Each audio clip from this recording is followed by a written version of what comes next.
Tinitignan natin nung pino-profile din natin yan si President Marcos.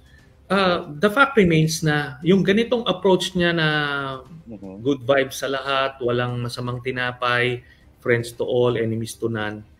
The fact is, kahit na mahaba yung biyahe na dinaanan niya, and it's a very difficult journey, at the end of the day, naging presidente siya eh. So who's to say that it was a bad strategy? So it worked for him. Now, yun naman sa weak, kasi ang ano niyan, opposite siguro niyan is yung strong or powerful. Ang conventional wisdom kasi natin ng powerful is yung nagdi-display ng power. 'Di ba yan yung conventional mindset? Pero popularism. Kung titignan natin, 'di ba, hindi ba power din yung pag-control ng power? Yun. In fact, I think it takes a more powerful man to control. Nabasa ko yan eh. Control power kasi normally, 'di ba? Gagamitin mo na yung gano'n at any moment, no? Kung kailangan. He's a very powerful man. Right now, he's the most powerful man in the country, but he's controlling the use of that power.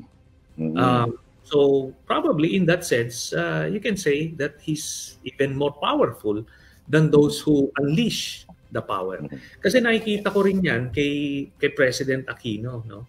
Kay President, kaya nga kahit sabihin nilang magkahiwalay itong pamilya na ito, pero in so many ways they are similar. Grabing expectation ng pamilya, ng history, ng legacy. Tapos mga hindi mo inaasahan na nalagay sila diyan. Tapos ngayon ganun din yung temperament nila. Si Pinoy, nakita nyo, grabe ang strain niya. Kahit winawalang hiya siya, inaalipusta siya ng mga mga kalaban niya, hindi mo yan makikitang mag-let go ng power.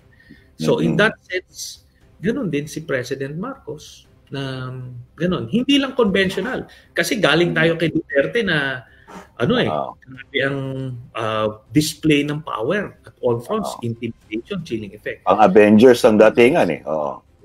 Pero ito yan. Tignan nyo, yung demeanor ni President Marcos, ganyan siya, pero tumindig siya sa China. Si President Aquino, ganun din siya, pero tumindig siya sa China.